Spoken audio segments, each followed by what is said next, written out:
Bro আমরা চলে এসেছি আলতা দিঘিতে, ঠিক আছে। আর একটা হচ্ছে মিনি অ্যামাজন, অনেক জঙ্গল ভাই। আর আসার পর থেকে যে পরিমাণ বৃষ্টি লাগতেছে bro. Wow very nice bro. যাবো না এখান থেকে আর বাসায় যাবো না, আজকে এখানেই থাকবো আমি। আমরা কোথায় এসেছি? আমরা তো মিনি আমাজনের বন্ধু। করোনা হচ্ছে এখন, আমরা মানে ভিতরে সাহস হচ্ছে না, জোর করে ঘুরতেছি আর কি। লাগতেছে ভাই আমরা তো শেষ, আমরা মাঝখানে এসে ফেসে গেছি। রাস্তা নাই ভাই, রাস্তা নাই, কোন মুখ দিয়ে এখন বাড়ামো, টেনশন উঠে গেল মাথা। ভাই সব মুখে কি একটা হাসি, বুঝতে পারছি আমরা রাস্তায় চলে আসছি। আসসালামু আলাইকুম এভরিওয়ান, কি অবস্থা সবার এন্ড কেমন আছেন সবাই? আশা করছি সবাই অনেক বেশি ভালো আছেন। আলহামদুলিল্লাহ আমি অনেক ভালো আছি। তো আমাদের গন্তব্যটি শুরু হয়েছিল নওগাঁ থেকে। যদিও আমরা হঠাৎ করে সবাই মিলে প্ল্যানিং করছি আমরা ঘুরতে যাব আলতা দিঘিতে। যদিও এটা নিয়ে সবাই অনেক অনেক ভিডিও বানাইতেছে, সবাই অনেক অনেক সুন্দর করে ঘুরতেছে, বাট আমি কখনো আসি নাই। এই জন্য লাইফে ফার্স্ট টাইম সব বন্ধুবান্ধবকে নিয়ে চলে আসলাম আলতা দিঘিতে।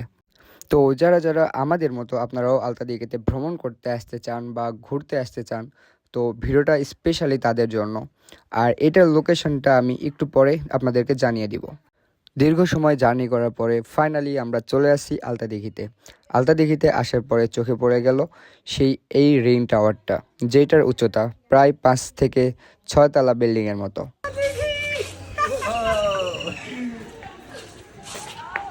ফাইনালি আমরা আলতা দিঘি চলে এসেছি। হ্যাঁ হ্যাঁ, কোথায় কোথায়?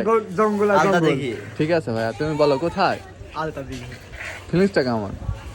Wow, so good. যদিও জীবনে প্রথমবারের মতো চলে আসি আলতা দিঘিতে, এই জন্য সবাই বেশ আমরা আনন্দিত ছিলাম। কারণ এটা ভিডিওতে অনেকবার দেখছি বা অনেক আগে থেকে ভাবতেছি যাব, বাট হইতেছিল না।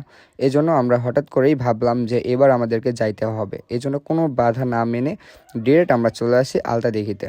আমরা আলতা দিঘি আসার পরে একেবারে মানে মেইন যে টাওয়ার সেটার একেবারে উপরে চলে আসি। আসার পরে দেখি অনেক অনেক মেঘ জমছে আকাশে। আর এখান থেকে মানে ওয়েদার ভিউটা দেখতে আরও অনেক সুন্দর লাগতেছিল। যদিও পুরোটা জঙ্গল টাইপের, অনেক অনেক জঙ্গল এখানে। আর এইটা মেন যে সৌন্দর্য সেটা হচ্ছে এই জঙ্গলের জন্য। এদিকে কথাবার্তা বলতে বলতে অ্যান্ড ভিডিও শ্যুট নিতে নিতে ফাইনালি চলে আসছে বৃষ্টি, আর আমরা তো উপরে এসে ফেসে গেছি। আলতা দিঘিতে আসার পরে জীবনে বেস্ট একটা মুহূর্ত কাটাইতেছি এই জায়গায়। মানে এইখানে আসার পরে বুঝতে পারতেছেন যে সামনে জঙ্গল, আর আমরা দাঁড়িয়ে আছি অনেক বড় টাওয়ারের উপরে, আর এদিকে হচ্ছে বৃষ্টি। তাহলে বুঝতে পারতেছেন যে কেমন ফিলিংস হতে পারে। তো যাই হোক, জীবনে বেস্ট একটা সময় কাটাইলাম এই আলতা দিঘিতে আসার পরে।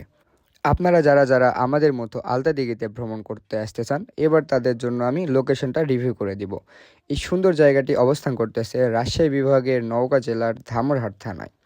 যদিও আমাদের গন্তব্য শুরু হয়েছিল নওগাঁ থেকে, এজন্য আমাদের জনপ্রতি মাত্র 145 টাকা খরচ করে আমরা চলে আসি আলতা দিঘিতে, এই সুন্দর একটা ঐতিহাসিক জায়গায়। নওগাঁ জেলার মধ্যে যে এত সুন্দর একটা জায়গা থাকতে পারে এটা আমার কোনো ধারণাই ছিল না। তো আপনারা যারা যারা এখনো আসে নাই, জলদি জলদি চলে আসুন। ব্রো আমরা কোথায়? ব্রো আমরা চলে এসেছি আলতা দিঘিতে, ঠিক আছে। আর একটা হচ্ছে মিনি অ্যামাজন, অনেক জঙ্গল ভাই। আর আসার পর থেকে যে পরিমাণ বৃষ্টি, আমরা এই সাডেন এসে ঠিক আছে। কেমন লাগতেছে bro? Wow very nice bro. আজকে আমি আর বাসায় যাবো না, আজকে এখানে থাকবো, ঠিক আছে। মামা কিছু বলে ওয়েদার দেখে আমি শিহরিত।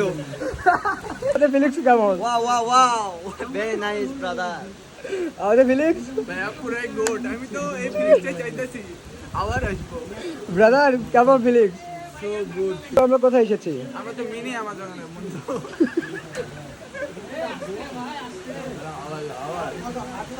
তো সবগুলা ভাই ব্রাদার্সের সাথে একটু হালকা করে দুষ্টামো ফাজলামো করার পরে আমি নিচে এসে একটু হালকা করে ভিডিও শ্যুট নিয়ে দেন আমরা চলে যাব একেবারে নিচে। নিচে এসে দেখি এইখানে রাস্তায় অনেক পরিমাণ পানি জমা হয়েছে, মানে বুঝতে পারতেছেন যে কি পরিমাণ বৃষ্টি হয়েছে। যদিও উপরে থেকে আমরা প্রায় অনেকটাই ভিজে গেছি, এই জন্য হালকা করে চলে আসলাম একটা ছোট্ট দোকানে। এসে নিজেরা নিজেদেরকে ঠিকঠাক করে নিয়ে পানি টানি মুছে নিয়ে হালকা করে একটু চা অর্ডার দিয়ে চা খেয়ে একটু আড্ডা দিয়ে দেন আমরা বের হয়ে চলে যাচ্ছি দিঘির পাড়ের উদ্দেশ্যে। দিঘির পাড়ে আসার পরে বুঝতে পারতেছেন যে আকাশে এখনও ঘন কালো মেঘ জমে আছে, যে কখন বৃষ্টি আসবে কিছুই বুঝতে পারতেছি না। আলতা দিঘিতে আসার পরে একটা জিনিসই বুঝলাম যে আলতা দিঘিটা আসলেই অনেক অনেক সুন্দর, যেটা বলার মতো না। এটা যেমন জঙ্গলের দিক থেকে যেমন অনেক সুন্দর একটা জায়গা, তেমন দিঘির পাড়টা ছিল অনেক সুন্দর। আলতাদিঘিতে আসার একটাই কারণ, সেটা হচ্ছে আমরা জঙ্গলটা একটু ঘুরে দেখব। দেন এই জন্য আমরা বের হয়ে চলে আসছি জঙ্গলের উদ্দেশ্যে। আর এসেই তো দেখতে পাইতেছেন যে আমরা জঙ্গলের সামনে হাঁটাহাঁটি করতে করতে ভিতরের দিকে যাইতেছি। যদিও জঙ্গলে আসার পরে জঙ্গলটা ঘুরে ঘুরে দেখছি, প্রায় মানে বেশ অনেক ভালো লাগছে এই জঙ্গলটা। আর এখন বর্তমানে আমরা অবস্থান করতেছি জঙ্গলের একেবারে মাঝখানে। জঙ্গলে আসার পরে আমরা একটু হালকা করে ঘোরাফেরা করে দেখতেছিলাম যে কোন দিকে যাওয়া যায়। যদিও এখানে অ্যাভেলেবেল রাস্তা ছিল না, কারণ সবাই আর জঙ্গলের মধ্যে তো আমাদের মতো এত সাহস দেখিয়ে গভীরে আসে না।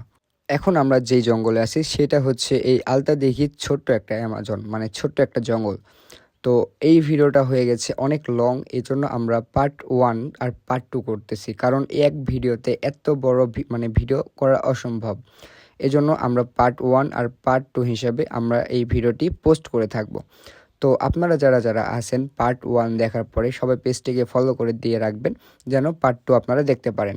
আর পার্ট 2 থাকতেছে অনেক লেভেলের স্পেশাল, কারণ এখন বর্তমানে যে জঙ্গলে আছি সেটা হচ্ছে ছোট্ট একটা জঙ্গল। আর এরপরে যাব অনেক বড় একটা জঙ্গলে, মানে যেটা আলতাদিঘির সব থেকে ভয়ঙ্কর একটা জঙ্গল, সেটাতে যাব পার্ট 2-এ।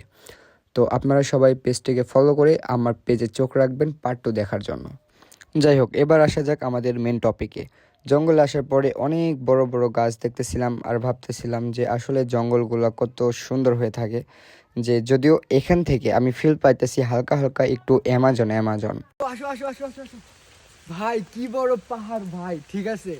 এই জঙ্গলের মধ্যে এরকম পাহাড় মানে বুঝতেছেন যে কি পরিমাণ নাক নাগিন থাকতে পারে। দেখেন ভাই, আসলে মেন প্লেস, কিন্তু একবারে মেন জঙ্গলের মধ্যে এই প্লেসটা। তো যাই হোক, যদিও আজকে ভ্রমণটা আমার কাছে অনেক অনেক ভালো লাগছে, কারণ আমরা চলে আসি জঙ্গলের গভীর একবারে মাঝখানে। এখানে আসার পরে অনেক অনেক ভয় লাগতেছিল, আবার ভিডিও করতেছিলাম, দেন একটু মজা করতেছিলাম। তো সবথেকে মজার যেটা হবে সেটা হচ্ছে পার্ট 2 আপনারা যারা যারা দেখবেন তাহলে বুঝতে পারবেন যে পার্ট 2-এ কী পরিমাণ মজা করছি আমরা, আর ওইখানে কেমন ভয় ভয়ে একটা বিষয় ছিল। ব্রাদার, জঙ্গলে আসার পরে এরকম একটা ফলের সাথে পরিচিত হয়ে গেছে, ঠিক আছে। আই নো এটা কি ফল। তো আপনারা যদি কেউ জেনে থাকেন এটা কি ফল, অবশ্যই কমেন্টে জানিয়ে দিবেন। জঙ্গলে আসার হচ্ছে অভিজ্ঞতাটা অনেক ভালো। এখানে আসার পরে অনেক নতুন নতুন গাছের সাথে পরিচিত হওয়া যায়, নতুন নতুন ফলের সাথে পরিচিত হওয়া যায়। তো যদিও আমরা এখানে হিউজ পরিমাণ গাছপালা দেখেছি, অনেক পড়ে থাকতে দেখছি অনেক রকমের ফল যেটা আমরা চিনি না।